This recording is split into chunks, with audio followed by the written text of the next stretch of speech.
Welcome back to Carolingia's Test Kitchen. I'm Morwenna Western. Today, I'm going to be making the best ordinary pottage from the English housewife.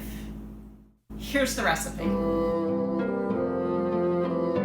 Therefore, to make the best ordinary pottage, you shall take a rack of mutton cut into pieces, or a leg of mutton cut into pieces, for this meat and these joints are the best, although any other joint or any fresh beef will likewise make good pottage. And having washed your meat well, put it into a clean pot with fair water and set it on the fire. Then take violet leaves, endive, succory, strawberry leaves, spinach, langue de beef, marigold flowers, scallions, and a little parsley, and chop them very small together. Then take half so much oatmeal, well beaten, as there is herbs, and mix it with the herbs, and chop all very well together. And then, when the pot is ready to boil, scum it very well, and then put in your herbs, and so let it boil with a quick fire, stirring the meat oft in the pot, till the meat be boiled enough, and that the herbs and water are mixed together without any separation, which will be after the consumption of more than a third part. Then season them with salt, and serve them up with the meat, either with sippets or without. Here are the ingredients I'm going to use. Lamb,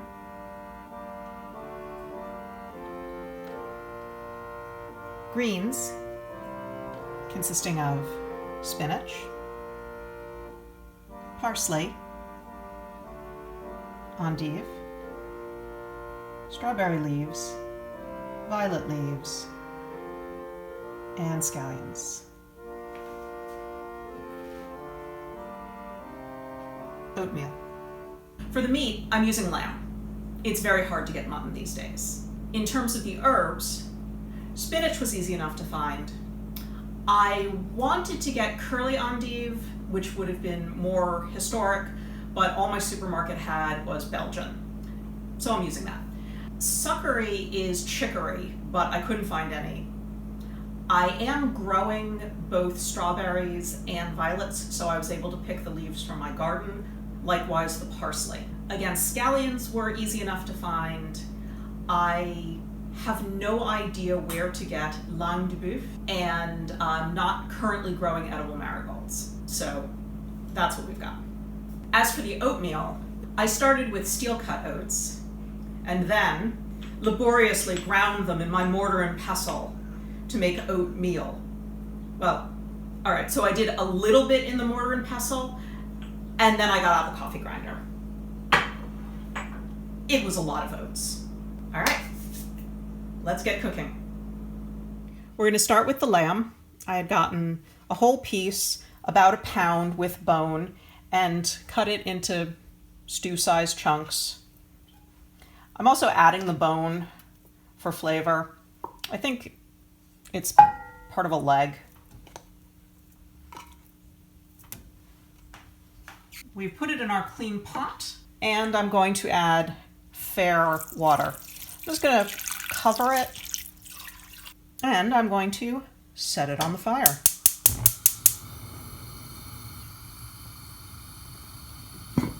So this has to come to a boil, and then we're going to add the herbs.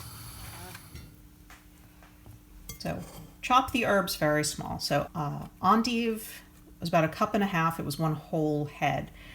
So I used just as much spinach, 1.5 cups, and 1/4 cup each of the violet leaves, strawberry leaves, parsley, and scallions. So total 4 cups of herbs. So I have 2 cups of oatmeal.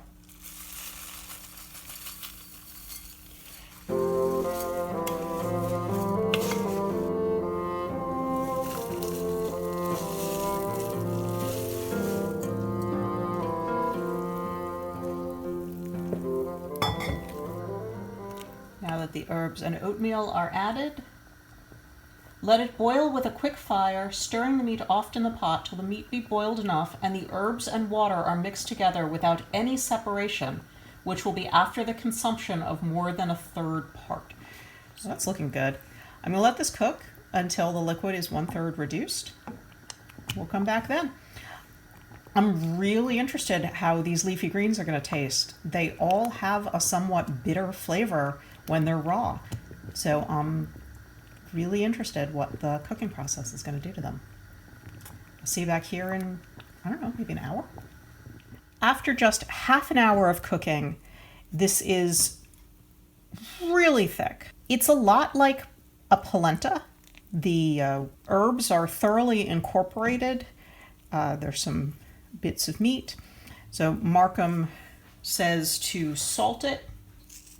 I'm gonna put in about a teaspoon. You might want more later. I'll see.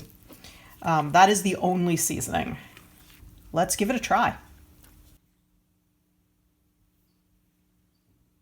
The very best ordinary pottage.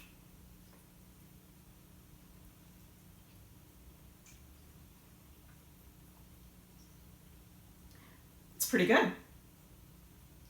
It might need a little more salt, but it is most definitely a hearty dish.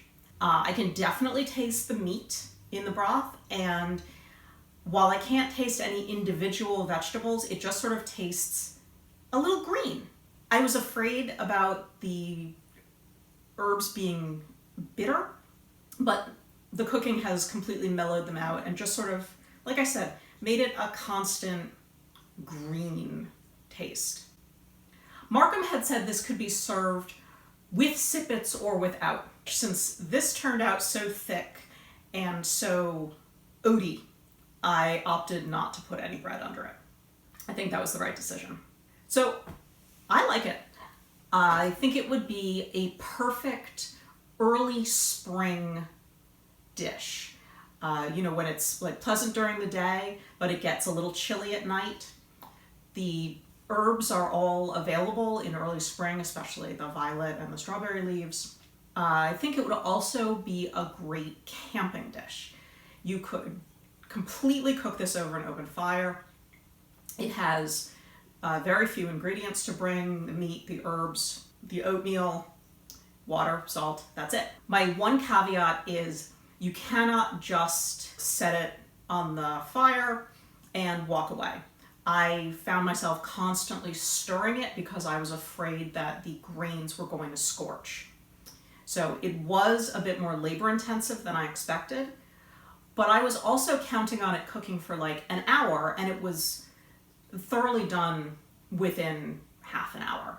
So relatively quick even.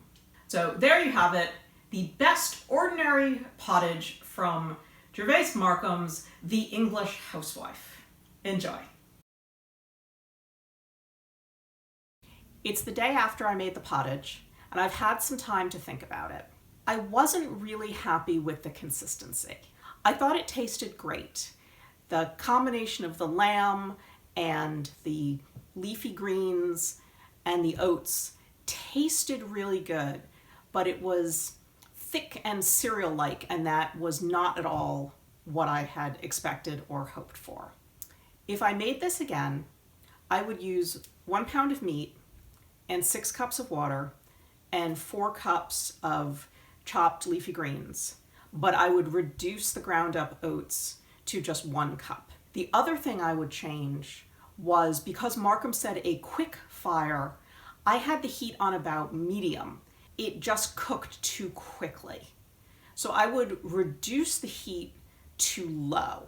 Also, I was stirring it pretty constantly because I was afraid it was going to scorch because it was so thick. With fewer oats, hopefully that will not happen over lower temperature, and the lid can stay on, or it could be partially on, and then it would only need to be stirred occasionally. I would also, I even thought about doing this, and I'm not sure why I didn't, adding some more water if it started to get too solid. I think it probably could have used another 2 cups as it cooked. So next time, I'm going to try those proportions, and I'll let you know how it turns out.